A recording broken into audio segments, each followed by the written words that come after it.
Bueno, a mí me gusta decir que hacemos este planteamiento en buena parte hablando de lo que la élite corporativa ha visto como amenazas, como riesgos de futuro, cómo han reaccionado contra ello.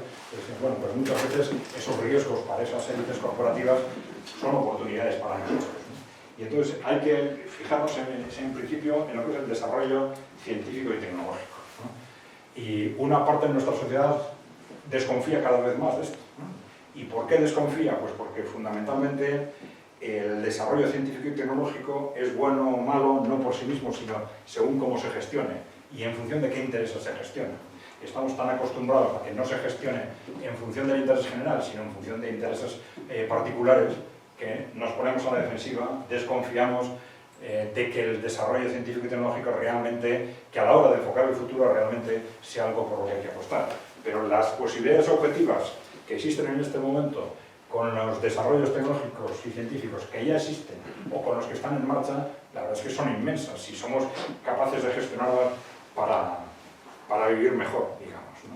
Pero si os dais cuenta, no es solo cuál sea la utilización efectiva, sino que todos los nuevos avances tecnológicos se relacionan siempre con una campaña de terror, ¿no? Nos hablan de la cantidad de cosas horribles que nos van a pasar con cada avance tecnológico. Entonces, es natural que la gente se ponga a la defensiva, ¿no?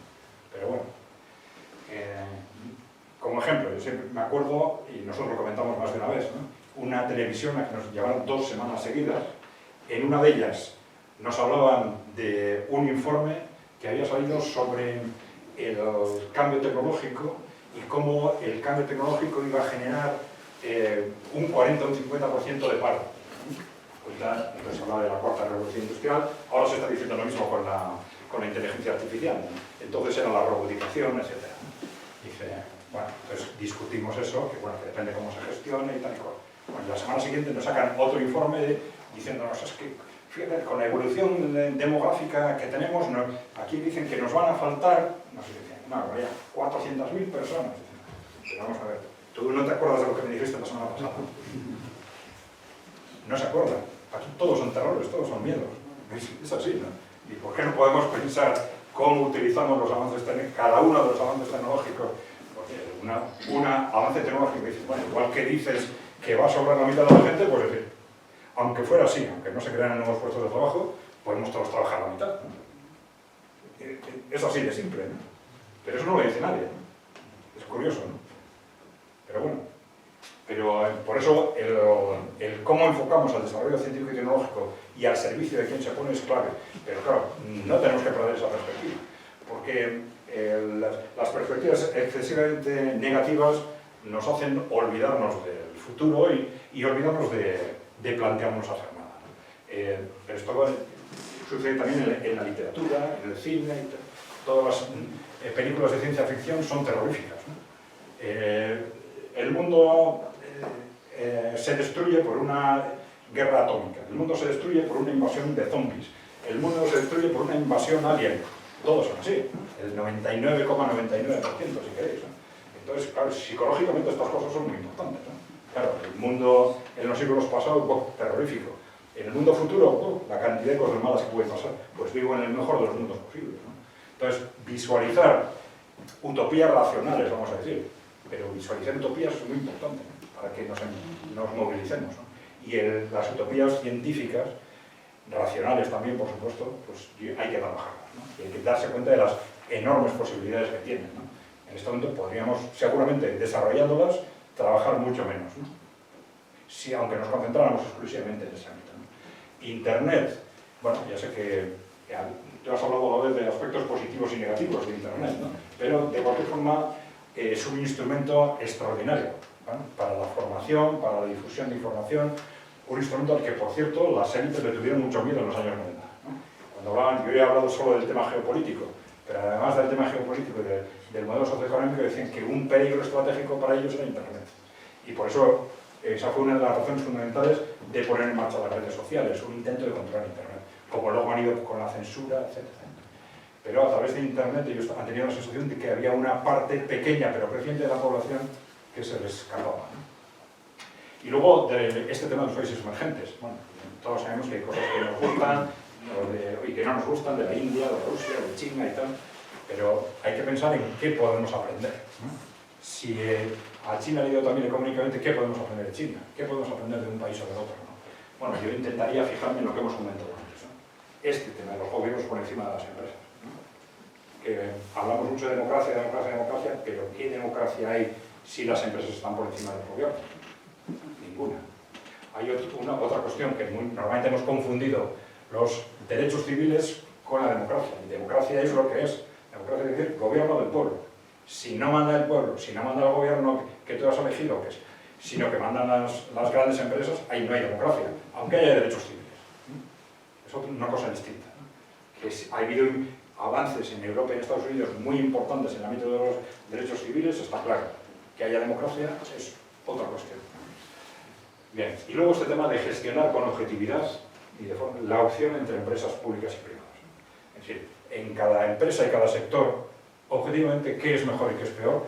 Este debate que lo tienen muy abierto en los países emergentes, en el ámbito de las grandes empresas estamos hablando. Luego, si alguien está interesado, hablamos un poco más despacio de esto. Pero bueno, no me voy a extender aquí. Bueno, ¿qué se puede hacer? Primero, tener en cuenta el contexto geopolítico, porque de ese choque geopolítico que pase una cosa u otra, nos va a crear un contexto totalmente distinto. Entonces, hay que tenerlo en cuenta para saber qué es lo que podemos hacer o qué es lo que conviene hacer. Siempre hay posibilidades de movilización individual, más que antes, ¿no? Internet permite que una persona sola, por sí misma, haga un trabajo impresionante, cosa que antes era casi imposible, ¿no? Pero bueno, información, difusión, creación de redes, siempre me hacen esta pregunta, ¿no? Y bueno, ¿qué pasa con los partidos, los sindicatos? Bueno, yo creo que tenemos un contexto radicalmente distinto. En general, las organizaciones sociales, civiles, políticas, están configuradas para el contexto anterior. Ahora, eso no quiere decir que no sean capaces de adaptarse, pero bueno, sí deberíamos analizar esas estructuras, cada uno de nosotros, en las que estamos o en las que no estamos. Bueno, esto no se están enterando, están hablando con conceptos de hace 20 años, que van a ser capaces o no de adaptarse tienen mentalidad que les permite, tienen intereses o no, analizar esto, ¿no? Hacer ese análisis sin prejuicios tampoco, sin prejuzgar que todo lo que existe sea malo o sea inválido, ¿no?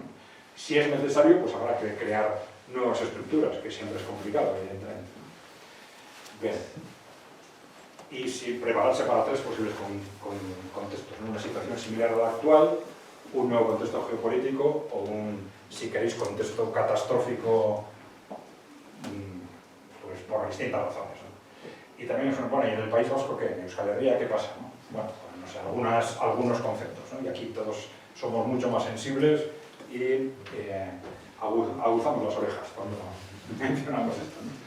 Bueno, vamos a ver. En principio, cuanto más pequeño es un territorio, es más dependiente del exterior, ¿no? Las posibilidades internas de contraste y tal tienden a ser más pequeñas, ¿no? Entonces, es inevitable que nosotros hayamos estado radicalmente influidos por lo que era dominante en nuestro entorno. Inevitable, ¿no?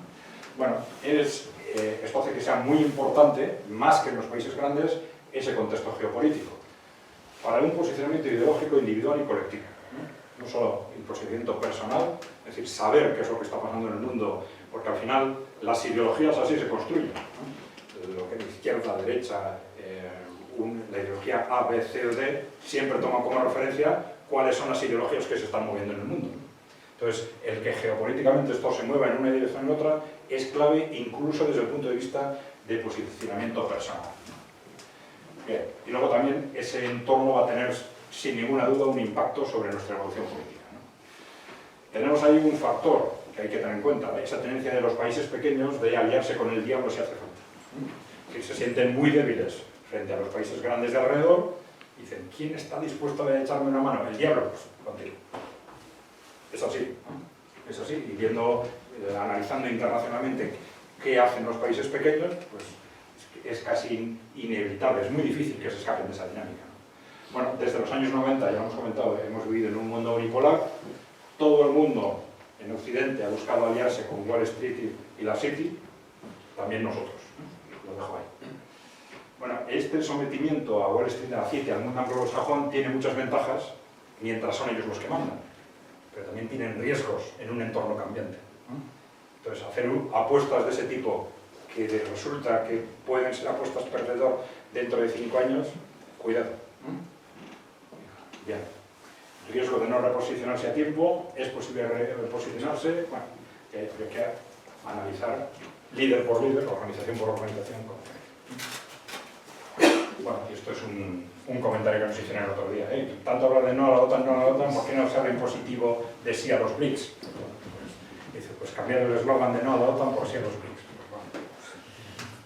Bueno, esto ya es propaganda, ¿no? Hacemos un boletín casi diario, si alguien está interesado, la forma más directa es por Telegram, o si queréis por WhatsApp o correo electrónico, si nos escribís ahí, os lo enviamos. Vale. Sin más, es que eso.